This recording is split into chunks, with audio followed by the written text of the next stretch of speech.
अस्सलाम वालेकुम। लम्या आप सबको अपनी खास हिफाजत में रखे और हमेशा खुश व खुर्रम रहें। कभी भी कोई परेशानी, कोई दुख, कोई तकलीफ़ आपकी ज़िंदगी में ना आए। लम्या का ख़ास फजल हमेशा आपके शामिल हाल रहे और हमेशा खुश व खुर्रम रहें।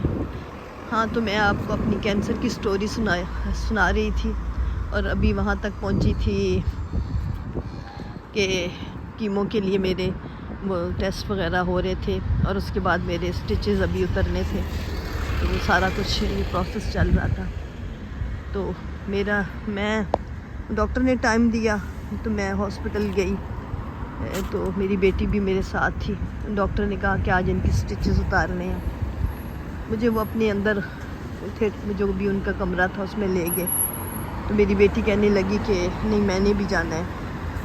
उन्होंने कहा कि नहीं, आप ना आए, थोड़ा आपको वो होगा। उसने कहा नहीं, मैंने देखना है, मैंने उनको अकेला नहीं छोड़ना। बहरहाल वो भी मेरे साथ अंदर आ गई, तो उन्होंने मुझे उस पर स्ट्रेचर पे लेटाया। बहुत ज़्यादा स्टिचेस थे, काफ़ी टाइम लगना था।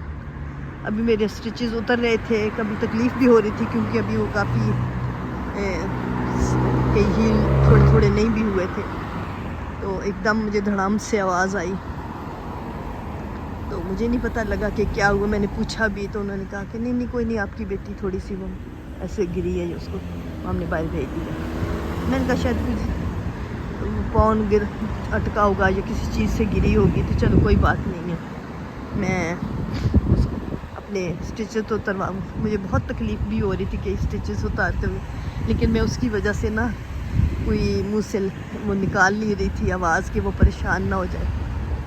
एक दो दफ़ा निकल भी गई लाशौरी तौर पे, क्योंकि वो जिस्म को खींच के इस बुरी तरह वो कुछ स्टिचेस थे, मुझे नहीं समझ आ रही। कुछ स्टिचेस पे काफ़ी दर्द शुरू हो गई, काफ़ी टाइम लगा। उसके बाद उन्होंने मेरी थोड़ी दोबारा ड्रेसिंग ऊपर थोड़ी सी की, ठीक किया जहाँ थोड़ा थोड़ा उनको फील हो रहा था। तो उन्होंने मेरी मुझे ओके कर दिया कि आप चली जाएँ। बाहर आई हूँ तो बेटी का रंग पीला जर्द और उसको बिठाया हुआ था। फिर मैंने पूछा कि इसको हुआ क्या है, तो मुझे जो उसके पास लोग बैठे हुए थे उन्होंने बताया कि जब आपके स्टिचेस उतर रहे थे तो ये उसको देख नहीं सकी और ये एकदम तकरीबन हाफ फेंट सी होके नीचे गिरी है, तो हम इसको बाहर ले आए। मुझे बहुत ज़्यादा हुआ, तकलीफ़ हुई। मैंने फिर कहा कि मैंने अपने आप को मजबूत बनाना है, मैंने अपने आप को स्ट्रॉन्ग बनाना शुरू कर दिया कि नहीं, मैंने नहीं अब किसी किस्म की तकलीफ़ का इजहार करना। मैंने सूह भी नहीं मुंह से निकाल ली। तो मैंने उससे फिर पूछा कि तुम्हें क्या हुआ है, तो वो रोना शुरू हो गई। कहती है कि कोई अल्लाह ताला किसी को भी अपने माँ बाप की तकलीफ़ ना दिखाए, उनकी दुख या उनकी तकलीफ़ें देखना कोई इतना आसान काम नहीं है।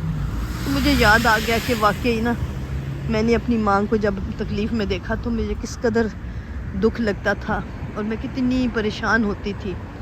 तो यकीनन इस बेचारी पे भी यही गुज़रती होगी। बहरहाल मैंने उसको थोड़ी तसल्ली दी कि ज़िंदगी में दुख सुख आते हैं, तुम थोड़ा स्ट्रॉन्ग बनो।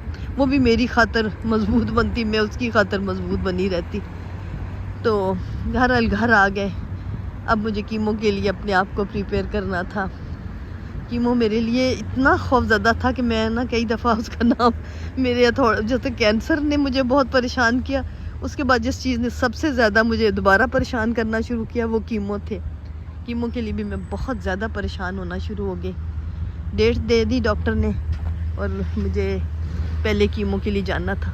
अभी मुझे ये भी नहीं पता था कि कीमो होता कैसे है और इसकी ट्रीटमेंट कैसी होती है। तो शुक्र अल्हम्दुलिल्लाह कि बहरहाल मेरा पहले कीमो के लिए मुझे उन्होंने एडमिट कर लिया। महंगा तो बहुत ही इलाज, अल्लाह मियाँ किसी दुश्मन को भी इन तकलीफ़ों से ना गुजारे और ना कोई बंदा इन चीज़ों से गुज़रे। बहरहाल मैं दाखिल हो गई, उन्होंने मुझे बेड दिया। मैंने नफल पढ़ने शुरू किए कि अल्लाह मियाँ मुझे तू मज़बूत बना दे ताकि मैं हिम्मत से सारा कुछ कर सकूं। और शुक्र है कि वो 2-3 घंटे लगे। एक वो थी, लेकिन वो जो चीज़ मेरे जिस्म में डाल रहे थे वो इतनी बर्निंग कर रही थी कि मेरी बर्दाश्त से बाहर हो रहा था। तो लेकिन 2-3 घंटे बाद मुझे उन्होंने फारग कर दिया لیکن انہوں نے کہا کہ اس کے بعد یہ ہو سکتا ہے تو اب ہم سے کانٹیکٹ رکھنا، ہم انشاءاللہ تعالیٰ آپ سے رابطے میں رہیں گے۔